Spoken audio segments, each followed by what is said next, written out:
డబ్బు, అనారోగ్యం, ఉద్యోగం, వ్యాపారం, అప్పులతో బాధపడుతున్నారా? మీకోసమే లాంచ్ యువర్ ఫ్యూచర్ ప్రోగ్రామ్. నమస్కారం శ్రీ ఆచార్య కృష్ణ స్వామి గారు. నమస్కారం అండి. 631వ మనీ మంత్ర వీడియో విమెన్ సిరీస్కి సంబంధించిన మాత్రం మేము మాట్లాడుకునేటువంటి వీడియోస్ చాలా బాగున్నాయండి. అండ్ రెగ్యులర్గా వాళ్ళు ఎక్కువగా ఫాలో అవుతున్నటువంటిది ప్రతి ఇళ్లలోనూ ఒక పాజిటివ్ అఫర్మేషన్ వెళ్ళటం వల్ల నిజంగా ఎంత చేంజ్ వస్తుందనంటే ఆ ఇంటిల్లిపాది మారిపోవడానికి అవకాశం ఉండేటువంటి చేంజ్ని తీసుకొని వస్తున్నారు. అండ్ నో డౌట్ వాళ్ళ చాలామంది పొలిటీషియన్స్ అయినా సరే మనీ మంత్ర క్లాస్కి వచ్చి సక్సెస్ చూసినటువంటి వాళ్ళు ఉన్నారు. అఫర్మేషన్ చేసి సక్సెస్ అయినారు వాళ్ళు. Thank you so much doctor Shri Acharya Krishna Swamy గారు. థ్యాంక్ యూ అండి. 631వ మనీ మంత్ర వీడియోలో ఏం చెప్తున్నారు? ఒక దట్టమైన అడవి ఉందండి. అడవిలో ఒక పిచ్చుగూడు ఉంది. ఆ పిచ్చుగూడులో 2 పిట్టలు ఉన్నాయి. ఒక పిట్ట ఎప్పుడు అరుస్తూనే ఉంది, ఓకేనా. ఇంకో పిట్ట ప్రశాంతంగా ఉంది. పిట్టలకు ఆకలి ఎక్కువ. పిట్టలు ఏం చేస్తాయంటే మీరు చూడండి, ఎక్కడన్నా పావురాలు కానీ లేకపోతే పిట్టలు కానీ పక్షులు ఏవైతే ఉంటాయో పక్షులకు ఆకలి బాగా ఉంటుంది. మీరు ఎంత వేసినా తింటూనే ఉంటాయి. ఎప్పుడు కూడా ఏదో ఒకటి తింటూనే ఉంటాయి. అవి ఖాళీగా ఉండవు. ఎందుకంటే వాటికి ఆకలి ఎక్కువ. పొట్ట చిన్నదైనా ఆకలి ఎక్కువ వాటికి. అవును. ఒక పిట్టనేమో అరుస్తూ ఉంది ఆహారం కోసం, దానికోసం, దీనికోసం అని. ఎందుకు అరుస్తుంది? తక్కువ ఉంది కాబట్టి, లేదు కాబట్టి అరుస్తుంది. ఇంకో పిట్ట ప్రశాంతంగా కూర్చుంది. అసలు ఈ పిట్టలంటే ఏంటి, ఈ 2 పిట్టలు అంటే ఏంటి, అవి ఎక్కడ ఉంటాయి? అవును. అరిచే పిట్ట చేతనాత్మక మనసు, సుప్త చేతనాత్మకతో అరవని పిట్ట, అంతే. మౌనం. ఎస్. ఎందుకంటే అది కూర్చొని అఫర్మేషన్ చేస్తుంది హాయిగా. దానికి కావాల్సిన దాని దగ్గరకు వస్తుంది. ఇది ఎప్పుడెళ్ళి ఎత్తుక్కుంటుంది. అర్థమైందా? చేతనాత్మక మనసు ఎప్పుడు స్థిరంగా ఉండదు. అర్థమైందా? ఎప్పుడేదో ఆలోచిస్తుంటుంది. మనకు అప్పటిదప్పుడు మాత్రం కావాల్సిన దానికోసం ఆలోచిస్తుంటుంది, అంతే. ఇప్పుడు మనకు ఒక 20,000 అర్జెంట్ అవసరం ఉంది, దాని గురించి ఆలోచిస్తాం, ఓకేనా. 1,00,000 రూపాయలు అర్జెంట్ అవసరం అంటే నీకు ఏదైతే అప్పుడు నీడ్ ఉందో అది మాత్రమే ఆలోచిస్తుంది చేతనాత్మక మనసు. అదే సుప్త చేతనాత్మక మనసు అది ఫర్ ఎవర్ గురించి ఆలోచిస్తుంది ఎప్పుడు కూడా, ఓకేనా. ఈ రెండింటి మధ్య ఎప్పుడు కూడా ఘర్షణ జరుగుతూ ఉంటుంది. ఇక్కడ విచిత్రం ఏంటంటే, నేను చిన్నప్పుడు ఒక స్టోరీ చదువుకున్నాను, మాకు టెక్స్ట్ బుక్లో ఉంటాయి. ది బర్డ్స్ మైగ్రేషన్ అని ఒక మంచి చక్కని స్టోరీ.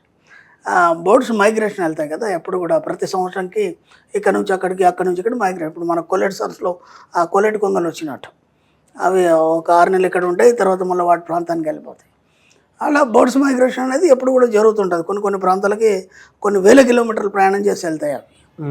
అయితే ఆ బర్డ్స్ మైగ్రేషన్లో ఏమవుతారంటే, ఒక సోమరిపిట్ట ఉంటుంది.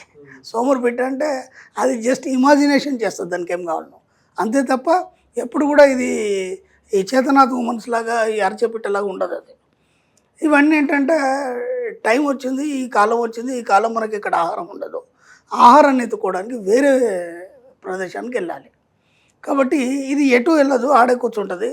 ఈ కూడా ఉన్న పిట్టలన్నీ తీసుకొచ్చి దానికి ఏదో పెడుతుంటాయి అన్నమాట. ఎందుకంటే నలుగురిలో ఒకడు అలా ఉన్నాడు, ఏం చేస్తామని చెప్పేసి ఇక దాన్ని అని అనలేక సైలెంట్ అయిపోయి అవి అన్నీ తెచ్చి పెడుతుంటాయి. ఎప్పుడు కూడా అలా హాయిగా తింటుంది, కూర్చుంటుంది తప్ప ఎవరినేమో అన్నది, ఎవరినేమో అడగదు, ఓకేనా. ఇవన్నీ వలస వెళ్ళే టైం వస్తుంది వీటన్నిటికీ.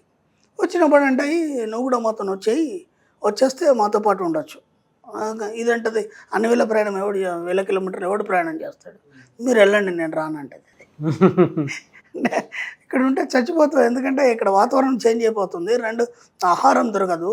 అట్లాంటి పరిస్థితుల్లో నువ్వు ఎక్కడ ఎలా ఉండగలుగుతావు? చెప్పి కొన్ని అన్ని పక్షులు వెళ్ళిపోతాయి. చివరికి ఉన్న పక్షులు కూడా మళ్ళీ ఒకసారి అడుగుతాయి, వస్తానంటే కూడా తీసుకెళ్తాం నిన్ను, లేదంటే ఇక్కడ ఒక ఒంటరికి ఉండిపోతాం అంటే ఇట చూసి సైలెంట్ అయిపోతుంది. అన్ని పక్షులు వెళ్ళిపోయిన తర్వాత అవి ప్రయాణం చేస్తూ వెళ్తూ ఉంటాయి. ఇది ఇక ఏవి లేవు, ఆకలేస్తుంది, ఆహారం కోసం అటు ఇటు చూస్తుంది. చూసి దగ్గరలో ఉన్న ఒక ఇంట్లోకి వెళ్తుంది. ఒక గూడు ఉంటుంది, ఆ గూడు నుంచి లోపలికి వెళ్తుంది. వెళ్ళిన తర్వాత చూస్తే అక్కడ ఒక హ్యాట్ ఉంటుంది. అది అప్పుడు పైలట్ ఉంటాడు కదా, అతను పెట్టుకునే క్యాప్ ఉంటుంది, కొద్దిగా ఇలా రౌండ్గా ఉంటుంది. అక్కడ ఆ ఇంట్లో ఏదో గింజలు దొరికితే తినేసి ఆ హ్యాట్ లోపల పడుకుంటుంది. మార్నింగ్ ఈ పైలట్ ఎవరైతే ఉన్నారో లేచేసి అడవుడిగా రెడీ అయిపోయి ఆ క్యాబ్ పెట్టేసుకొని తను ఫ్లైట్ వేసుకొని వెళ్ళిపోతాడు. వెళ్ళిపోగానే ఇది దాంట్లోనే ఉంటుంది కదా.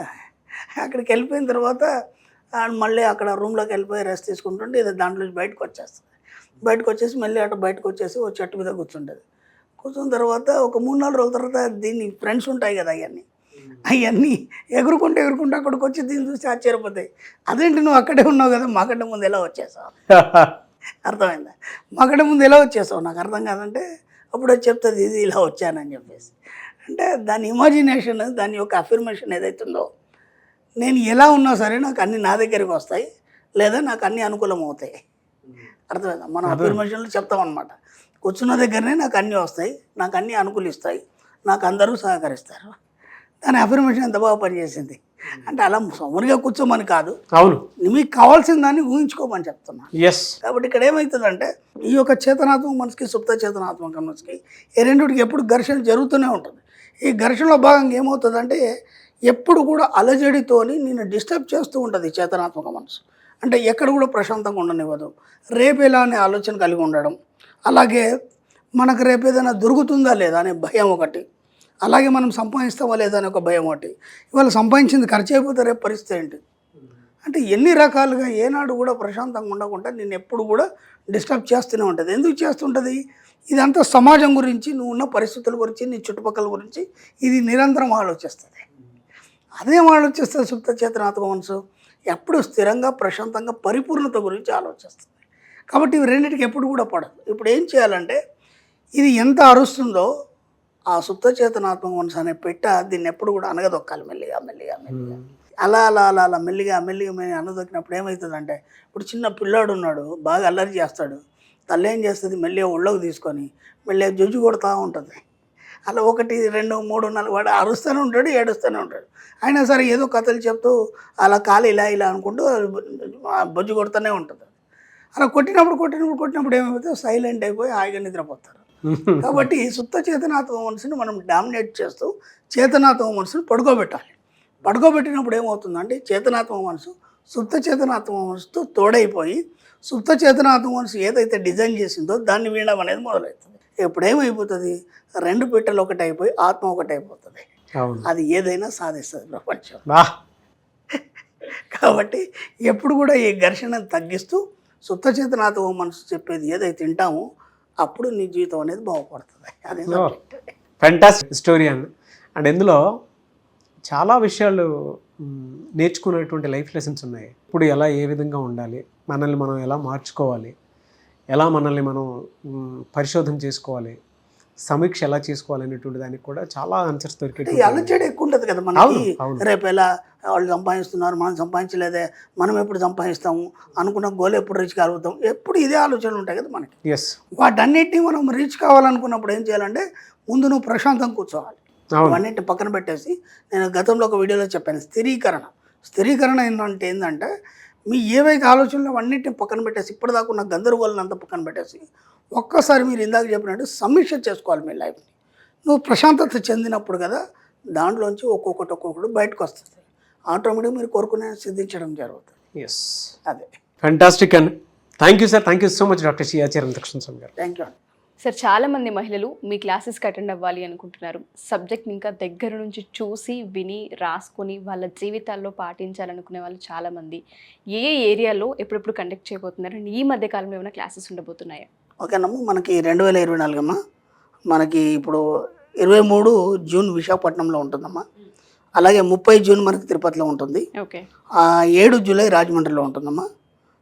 ప్రస్తుతానికి ఉన్న క్లాసెస్ ఇవి. తర్వాత మళ్ళీ అయిన తర్వాత మనం next class. Sure sir. Thank you sir. Thank you so much. Thank you అమ్మా. సుమన్ టీవీలో మీ పర్సనల్ అండ్ బిజినెస్ ప్రమోషన్స్ కోసం కింది నెంబర్కి కాంటాక్ట్ చేయండి.